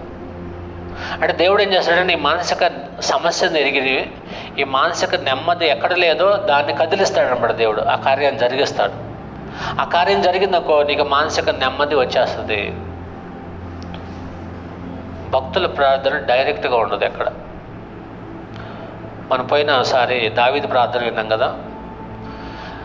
ప్రార్థన చివరిలో ఏమంటాడంటే, అయ్యా నాయనా, నా తర్వాత ఈ సింహాసనం మీద నా కుమారుడైన సొలొమోను కూర్చోబెట్టు అని ప్రార్థన చేయాల ఎవరు? దావీదు. నాయన నా తర్వాత నా బిడ్డలు నా కుమారుడైన సొలొమోను నీ కట్టడలను నీ విధులను అనుసరించినట్లు తనకి తగిన జ్ఞాన వివేచనలో అవగాహన అనుగ్రహించు. నీ కట్టడల నుండి ఎప్పుడూ తొలగిపోకుండా ఉండేటట్టుగా కాపాడు నాయనా అని ప్రార్థన చేశాడు దావీదు. అంటే దేవుని కట్టడల నుంచి తొలగిపోనంత వరకు దావీదు సింహాసనం మీద సొలొమోను రాజుగా ఉంటాడు, తిరిగి ఉంటుంది దాంట్లో. ఎప్పుడైతే దేవుని కట్టడల్ని మర్చిపోయి దేవుడిని విసర్జిస్తాడో, దేవుడు ఆ రాజ్య సింహాసనం మీద తన ప్రజలను ఏలుబడి చేయడానికి మాదిరి లేని మనిషిని నిలబెట్టాడు, కూర్చోబెట్టాడు, తీసి పక్కన పెడతాడు. కాబట్టి నా వంశం, నా పిల్లలు నీ కట్టడలను అనుసరించాలి, నీ ప్రజలను పరిపాలించేవారుగా ఉండాలంటే నీకు లోబడి బతకాలి అని దావీదు ఎరిగిన వాడే ఆ విధంగా ప్రార్థన చేశాడు. కాబట్టి మనసులో నెమ్మది లేదు ప్రార్థన చేస్తే, మనసులో నెమ్మది కలగటానికి ఏం జరగాలో దేవుడు దాన్ని జరిగిస్తాడు. ఏ విషయమై నువ్వు నెమ్మది లేకుండా ఉన్నావో దాన్ని జరిగిస్తాడు. రెండోది, నీకు ఒక అవకాశం ఇస్తాడు, ఆపర్చునిటీ. ఇచ్చిన ఆపర్చునిటీని నువ్వు సద్వినియోగం చేసుకోవచ్చు. అర్థమవుతుందని చెప్పేది? అర్థం కావట్లేదు. సమయానుకూలంగా దేవుడు జరిగిస్తాడు. 16వ అధ్యాయం 9వ వచనం, కొరింథీయులకు రాసిన మొదటి పత్రిక. అంటే ప్రార్థన దేనికో తెలియట్లే చాలామందికి. ఏదో లోకంలో ఆశీర్వాదాలు దేవుల కోసం తిరుగుతున్నారు మనుషులు. గ్రంథం ఏదో వేరే చెప్తుంది, వేరే ప్రార్థన చెప్తుంది. పౌలు దేని గురించి ప్రార్థన చేయమంటున్నాడో మనకు తెలియాలి. 16వ అధ్యాయం 9వ వచనం, 7వ వచనం చూడండి. 7వ వచనం 16:7, ప్రభు సెలవైతే మీ వద్ద కొంతకాలం ఉండ నిరీక్షించుచున్నాను కనుక ఇప్పుడు మార్గంలో మిమ్మల్ని చూచుటకు నాకు మనస్సు లేదు. ఇప్పుడు లేదు మనసు. కార్యానుకూలమైన మంచి సమయం నాకు ప్రాప్తించి ఉన్నది, మరి ఎదురించేవారు అనేకులు ఉన్నారు కనుక పెంతెకొస్తు వరకు ఎఫెసులో నిలిచి ఉందును. కార్యానుకూలమైన మంచి సమయము నాకు ప్రాప్తించి ఉన్నది అన్నాడు. కార్యానుకూలం అంటే కార్యం జరగటానికి అనుకూలమైన మంచి సమయం ఇప్పుడు ప్రాప్తించింది. ఏంటది? ఎఫెసులో ఎదిరించేవాళ్ళు అనేక మంది ఉన్నారు. ఇప్పుడు నేను జవాబు చెప్పడానికి అవకాశం దొరికింది. అంటే ఏం చెప్తున్నాడు పౌలు? ఏంది ఆయన బోధ? చెప్పను మాకు చూద్దాం అనేవాళ్ళు ఇప్పుడు పెరిగిపోయారు, ఎదురిస్తున్నారు ఈ సువార్తని. ఇప్పుడు నాకు మంచి సమయం, ఎదిరించే వారికి జవాబు చెప్పడానికి నాకు సమయం దొరికింది. ఇది కార్యానుకూలమైన మంచి సమయం. ఎదిరించేవాడు వచ్చినప్పుడే, జవాబు చెప్పినప్పుడు ఆలోచనలో పడతాడు, ప్రశ్న ఉత్పన్నమైనప్పుడే ఆలోచిస్తాడు. కాబట్టి నేను చెప్తాను, పెంతెకొస్తు వరకు ఇక్కడే ఉంటాను.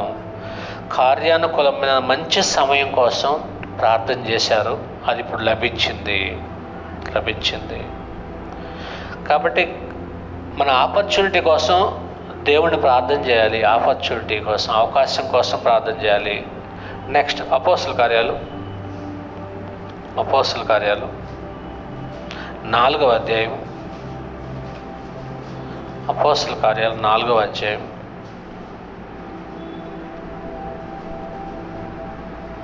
23వ వచనం నుంచి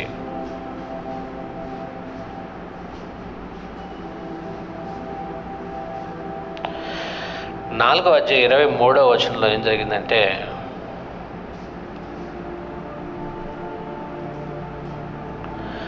లేఖనాల్లో రాయబడిన సంఘటనలు వారి జీవితంలో కనపడుతున్నాయి. అలాంటి పరిస్థితుల్లో వాళ్ళు ఆనందించి ప్రార్థన చేశారు.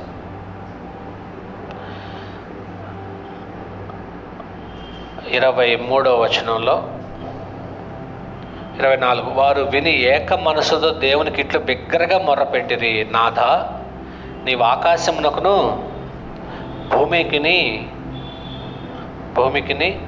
భూమిని సముద్రమును వాటిలో ఉన్న సమస్తమును కలుగజేసిన వాడవు.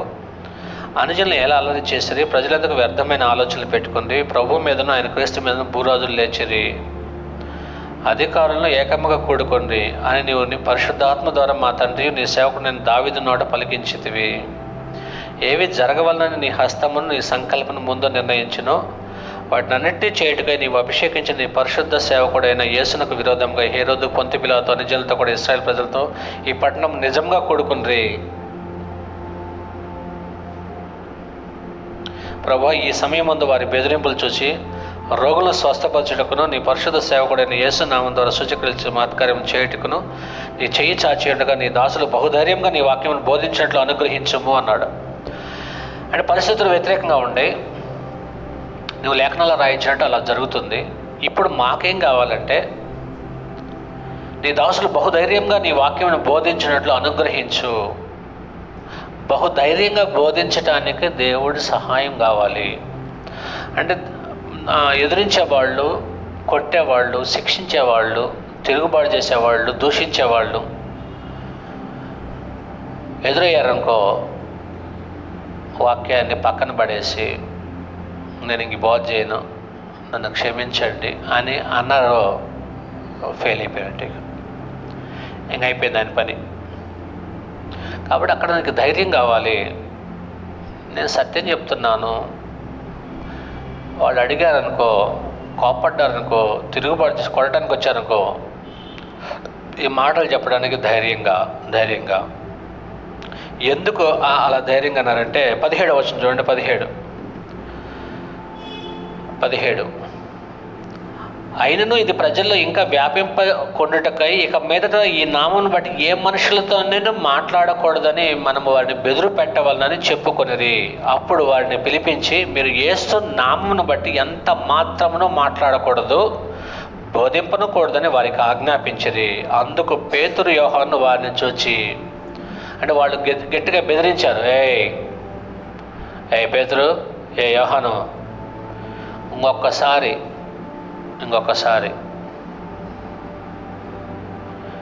మీరు కనుక యేసు నామాన్ని బట్టి వాక్యం కానీ బోధన కానీ చేశారో, యూదుల మధ్యలో యేసు అనేవాడిని క్రీస్తు అని ప్రకటన చేసేవారు, మామూలుగా ఉండదు మీకు, జాగ్రత్త అని చెప్పి బెదురు పెట్టి పంపించారు. పంపించే ముందు పేతురు యోహానులు ఏమన్నారు తెలుసా? పేతురు యోహానులు ఏమన్నారు? వాళ్ళు ఏమన్నారంటే 19వ వచనం, అందుకు పేతురు యోహాను వారిని చూచి, దేవుని మాట వినుట కంటే మీ మాట వినుట దేవుని దృష్టికి న్యాయమా? మామూలుగా చెప్పలే. దేవుని మాట వినటం కంటే మీ మాట వినటం దేవుని దృష్టికి న్యాయమా చెప్పండి అని అడిగారు. అంటే మేము దేవుని మాట వినాలా, మీ మాట వినాలా? ఏది న్యాయం దేవునికి? దేవుని దృష్టికి ఏది న్యాయం? మీ మాట వినటం న్యాయమా, దేవుని మాట వినటం న్యాయమా? ఏది న్యాయమో చెప్పండి అని వాళ్ళని అడిగారు. 20వ వచనం, మేము కన్న వాటిని విన్న వాటిని చెప్పక ఉండలేమని వారికి ఉత్తరం ఇచ్చింది. దీనికి ఏం కావాలి? ధైర్యం కావాలి. వాళ్ళు బెదిరిస్తున్నప్పుడు ధైర్యంగా మాట్లాడే పరిస్థితి వాళ్ళకుంది. ప్రజలందరూ జరిగిన దాని గురించి దేవుని మహిమపరచుండు కనుక సభవారు ప్రజలకు భయపడి వీరిని శిక్షించి విధమేమి కనుగొనలేక వీరిని గట్టిగా బెదిరించి విడుదల చేశారు. అన్నప్పటికీ గట్టిగా బెదిరించి విడుదల చేశారు, కానీ ప్రజలు వీళ్ళని నమ్ముతున్నారు కాబట్టి ఈ బోధని, వాళ్ళకి ప్రజల వల్ల ఇబ్బంది కాబట్టి ఏం చేయలేకపోయారు. ప్రజలకు భయపడి బెదిరించి మాత్రం పంపించారు. కాబట్టి సత్యం చెప్పే విషయంలో ధైర్యం ఉండాలి. ఎవరు ఎలాంటి మాటలన్నా, ఎలాంటి దూషించినా ఇది సత్యం అంతే. దానికి ఏం కావాలంటే దేవుని సహాయం కావాలి. కాబట్టి నీ దాసులు బహుధైర్యంగా నీ వాక్యము బోధించినట్లు అనుగ్రహించు అని దేవునికి ప్రార్థన చేస్తున్నారు అక్కడ ఉన్న సంఘం. ధైర్యం కోసం ప్రార్థన చేయాలి. నెక్స్ట్ జ్ఞానం కోసం ప్రార్థన చేయాలి. ఇప్పుడు ఎన్ని విషయాలు చెప్పుకున్నాం మనం. ప్రార్థన దేని కొరకు చేయాలి? నెంబర్ వన్ రాసుకోలేదు, ఎవరు రాసుకోలేదు పాయింట్లు. దేవునికి స్తోత్రం. ప్రార్థన విసుకకు ప్రార్థన చేయాలి.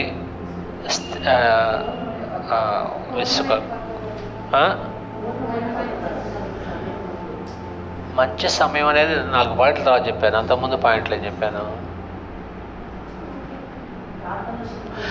పాప క్షమాపణ కొరకు వేడుకోవాలి. ఒకటి పాపం నుంచి పశ్చాత్తాపం కోసం. విసుకకు ప్రార్థన చేయాలి. పాప క్షమాపణ కోసం ప్రార్థన చేయాలి. సమాధానం కోసం ప్రార్థన చేయాలి. సమాధానం కీలకమైన పాయింట్ అదే ఈరోజు ప్రసంగం. ఆపర్చునిటీ, అవకాశాల కోసం ప్రార్థన చేయాలి. కార్యానుకూలమైన మంచి సమయం ప్రాప్తించాలని మనం ఏదైతే చేయాలనుకుంటున్నామో దానికి అనుకూలమైన సమయం ప్రాప్తించాలని, పరిస్థితులు అనుకూలించాలని. పరిస్థితులు అనుకూలిస్తే మనం ఆ కార్యం చేయగలం, ఆ పని చేయగలం. అది నీ వ్యక్తిగత పని కావచ్చు, దేవుని పని కావచ్చు. నువ్వు ఒక పని చేయాలనుకున్నప్పుడు దానికి పరిస్థితులు అనుకూలించాలి అని ప్రార్థన చేయాలి.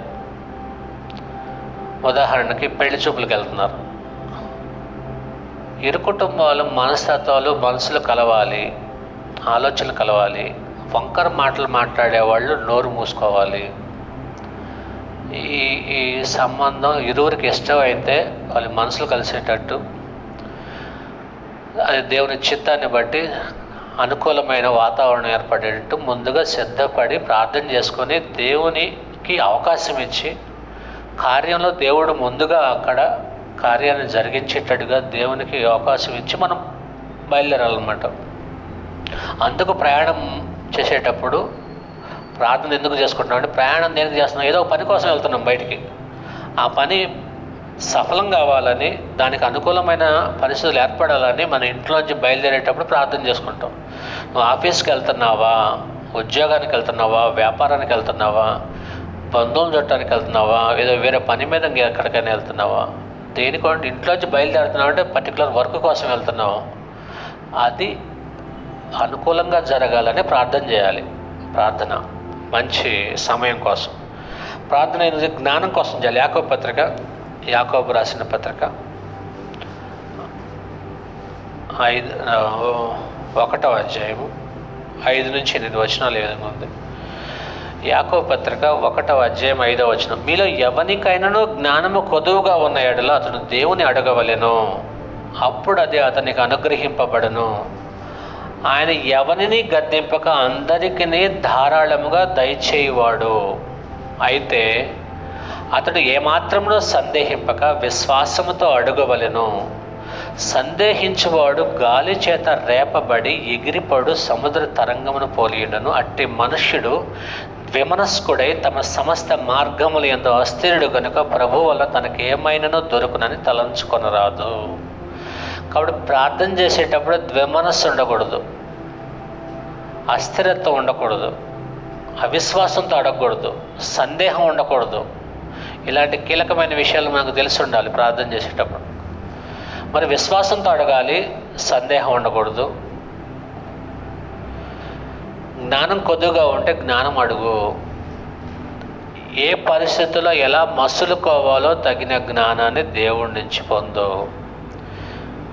శత్రువులతో వ్యవహరించేటప్పుడు ఎలా నువ్వు ఉండాలి, పై అధికారులతో నువ్వు ఉన్నప్పుడు ఎలా ఉండాలి, అంటే ఏ పరిస్థితుల్లో ఎలా మాట్లాడితే మేలు జరిగిద్దో అది నీకు తెలిసి ఉండటమే జ్ఞానం. యుక్త ప్రవర్తన కలిగి వ్యవహరించడానికి కూడా దేవుని జ్ఞానం ఉండాలి. యుక్తంగా ఎలా ప్రవర్తించాలి, ఇతరుల మనసు నచ్చుకోకుండా వాళ్ళకు అనుకూలంగా మనకి నష్టం లేకుండా క్షేమాభివృద్ధికరంగా ఎలా మసులుకోవాలి, దానికి తగిన జ్ఞానం కావాలి. దేవుని నియమం తప్పకుండా నీతి మార్గం నుంచి బయటకు వెళ్లకుండా నీతియుక్తమైన జీవితంతోనే మనం చేసే ఉద్యోగం కానీ వ్యాపారం కానీ ముందు కొనసాగాలంటే ఏం చేయాలి, దానికి తగిన జ్ఞానం కావాలి. అంటే పావురం వలె వివేకంగా ఉండాలి, పావురం వలె నిష్కపటంగానూ ఉండాలి. దీనికి తగిన జ్ఞానం కావాలి. అంటే వివేకంగా ఎలాగా వ్యవహరించాలో నీకు జ్ఞానం కావాలి. ఏ పదాలు మాట్లాడకూడదో, ఏ భాష వాడకూడదో జ్ఞానం కావాలి. ఇతరుల మనస్సుకి ఆనందాన్ని కలుగజేసే మాటలు ఎలా పలకాలో, అంటే మన భాష సంభాషణ ఎలా ఉండాలంటే ఉప్పు వేసినట్టు కృపాసహితంగా ఉండాలి, రుచిగా ఉండాలి.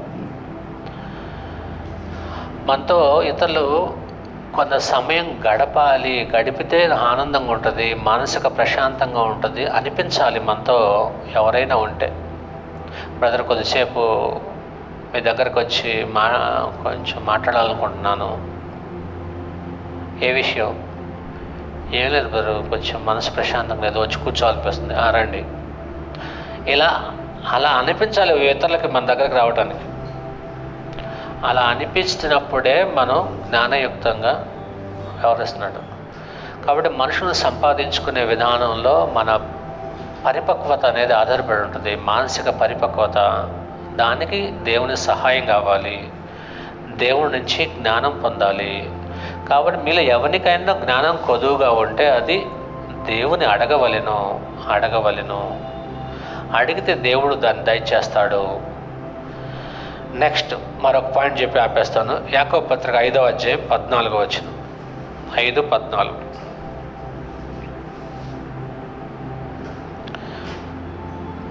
మీలో ఎవడైనా రోగి అయి ఉన్నాడో అతడు సంఘము పెద్దలను పిలిపింపవలను. వాడు ప్రభు నామమును బట్టి అతనికి నూనె రాచి అతని కొరకు ప్రార్థన చేయవలను. విశ్వాస సహితమైన ప్రార్థన ఆ రోగిని స్వస్థపరచును. ప్రభు అతన్ని లేపును. అతడు పాపం చేసిన వాడైతే పాప క్షమాపణ నొందును. ఎవడైనా రోగి అయి ఉన్నాడా, రోగగ్రస్తుడు, మానసికంగా కావచ్చు, శారీరకంగా కావచ్చు, ఎవరికో బాగలేదు, ఫోన్ వచ్చింది, అప్పుడు సంఘం నుంచి పెద్దలు వెళ్ళాలి అక్కడికి. అంటే రోగం ఒకటి సమస్య, రోగం వల్ల రెండో సమస్య ఏంటంటే మానసికంగా కుంగిపోయి ఉంటాడు, అది రెండో సమస్య. రోగం రావడం ఒక సమస్య అయితే, రోగంలో ఆదరించడానికి, ధైర్యం పరచడానికి మనుషులు కావాలి. అప్పుడు సంఘం పెద్దలు వెళ్ళాలి అక్కడికి. సంఘం నుంచి వ్యక్తులు వెళ్ళి వాళ్ళ కొరకు ప్రార్థన చేయాలి. ఇక్కడ నూనె రాచి అన్నాడు కదా, నూనె రాచి అంటే ఒలివ నూనె వాడతారు సహజంగా. ఆ ప్రాంతం వాళ్ళు మెడిసిన్ కోసం వాడతారు. ఆ రోగికి రోగం నిమిత్తం నూనె రాచి అన్నాడు. మనం ఏం చేయాలంటే మెడిసిన్స్ తీసుకొని వెళ్ళాలి. ఒకవేళ మెడిసిన్స్ అందుబాటులో ఉండి ఆ రోగగ్రస్తుడికి కావాల్సింది అతనికి ఇచ్చి ప్రార్థన చేయాలి. విశ్వాస సహితమైన ప్రార్థన రోగిని స్వస్థపరచును. మీకు విశ్వాసం ఉండాలి, అప్పుడు ఆ రోగి బాగుపడతాడు, ప్రభు అతను లేపుతాడు. అతడు పాపం చేసిన వాడైతే క్షమాపణ అవుతాడు. అంటే పాపం వల్ల సమస్య వచ్చిందనుకో, పాప క్షమాపణ ఒప్పుకుంటాడు. నాయన నన్ను క్షమించు అనే మాట అతని నోటి నుంచి వస్తుంది, దేవుడు ఆయన క్షమిస్తాడు. ఇది ఒకటి, పాయింట్ నెంబర్ 1.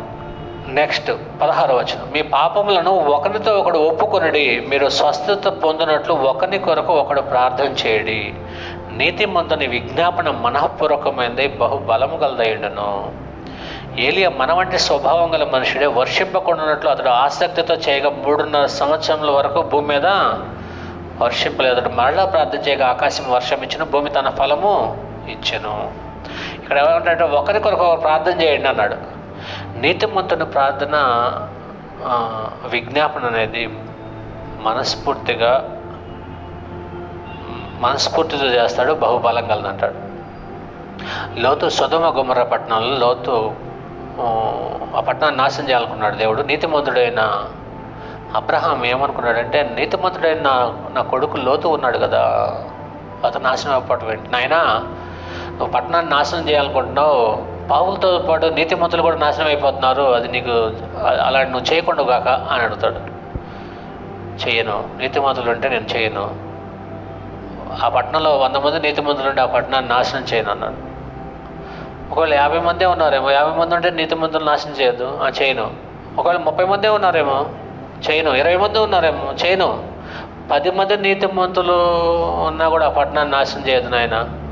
10 మంది నీతిమంతులు ఉన్న ఆ పట్టణాన్ని నేను కాపాడుతుంది, నాశనం చేయను అని చెప్పాడు దేవుడు. అంటే అబ్రహాం యొక్క విజ్ఞాపన దేవుడు అంగీకరించాడు.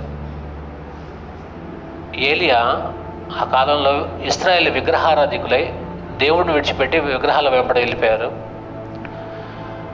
ఏలియా ఉన్నాడంటే, నాయన వీళ్ళు విగ్రహమయమైపోయారు, వీళ్ళు తినడానికి తిండి కావాల్సిన ఆహారం దొరుకుతుంది, మైమర్చిపోయి నిన్ను విడిచిపెట్టి వెళ్ళిపోయారు.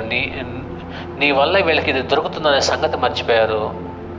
ఆయన వీళ్ళకి పంట పండకుండా తినడానికి తిండి లేకుండా చేయనాయన అన్నాడు. అంతే, 3.5 సంవత్సరాలు వర్షం పడలేదు, తిండి తినలేకపోయారు, ఆకలితో అలమటించిపోయారు. చివరికి ఏలియా కూడా తిండి దొరకలేదు. ఏలియాకి ప్రార్థన చేసిన ఏలియాకి కూడా తిండి దొరకలేదు.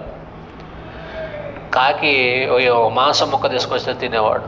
చివరికి ఆహారం కోసం తిరిగి ఒక సారేపతి విధవరాలు దొరికితే ఆ విధవరాలు ఇంటికి వెళ్ళి, అమ్మ నీ దగ్గర ఏమైనా రొట్టె ముక్క ఉంటే పెట్టంటే, అయ్యా ఈరోజు నా కొడుకు నేను తినడానికి మాత్రమే ఫైనల్గా కొద్దిగా పిండి ఉంది, కొద్దిగా నూనె ఉంది, ఇది అయిపోతే ఇంక ఈరోజుతో మా పని కథం, ఇంకా రేపటికి ఏం లేదు. ఆ కొద్దిగా వండుకోవటం కోసం నేను పుల్లలు ఏరుకోవడానికి వచ్చాను నేను అని చెప్పింది. అయితే మళ్ళీ నువ్వు ఆ రొట్టెని కాల్చుకొని తీసుకురాపో అన్నాడు. ఆమె ఎంత విశ్వాసం కలదో చూడు. ఈయన ప్రవక్త తెలుసు కాబట్టి పోయి పట్టుకొచ్చింది. తమ తిండిని బిడ్డ తినే తిండిని వదిలేసి అది తీసుకొచ్చి ప్రవక్తకి ఇచ్చేసింది, పెట్టేసింది. ప్రవక్త అంటే ఆమెకున్న విశ్వాసం ఇశ్రాయేల్లో కూడా లేదు ఆ కాలంలో. సారేపతి విధవరాలకు ఉంది, అన్ని జనుల్లో ఒక స్త్రీకి ఉంది ఆ విశ్వాసం. అప్పుడు ఆమె కుటుంబాన్ని దేవుడు పోషించాడు. ఆమె కుటుంబం ద్వారా ఏలియాని పోషించాడు. ఒక ప్రవక్త ఒక విధవరాల కుటుంబం ద్వారా పోషించబడేటట్టు దేవుడు చేశాడు. తర్వాత ఇశ్రాయేల్కు బుద్ధి వచ్చిన తర్వాత, నాయన వీళ్ళు బుద్ధి తెచ్చుకున్నారు, వీళ్ళని క్షమించు, వీళ్ళ పాపాలను క్షమించు, వీళ్ళ తప్పిదాలను క్షమించే వర్షం ఇవ్వు నాయన అన్నాడు. నీతిమంతుని విజ్ఞాపన మనస్ఫూర్తిగా ఉంటుంది, మనస్ఫూర్తిగా చేస్తాడు, అది బహుబలం కలదై ఉంటుంది. ఏలియా మనమంటే స్వభావం కలిగిన నరుడే, మనలాంటోడే. కానీ ఇశ్రాయేల్ ప్రజల మీద కోపం వచ్చినప్పుడు వీళ్ళు దుర్మార్గులైన మనుషులు, నాయన వీళ్ళని క్షమించొద్దు అన్నప్పుడు వర్షం కురవలేదు. 3.5 సంవత్సరాల తర్వాత వాళ్ళు మారు మనసు పొందటాన్ని తెలుసుకున్న ఏలియా ఉంటాడు, నాయన వీళ్ళు మారిపోయారు, వీళ్ళని క్షమించు అన్నప్పుడు మళ్ళీ వర్షం కురిచింది. కాబట్టి ఒకరి పాపాల గురించి ఒకడు ప్రార్థన చేయండి, ఒకరి కొరకు ఒకడు ప్రార్థన చేయండి. ఇశ్రాయేల్ ప్రజల కోసం ఏలియా ప్రార్థన చేశాడు. ఈరోజు సంఘం కొరకు, విశ్వాసుల కొరకు, ఇతర కుటుంబాల కొరకు విజ్ఞాపన చేయండి,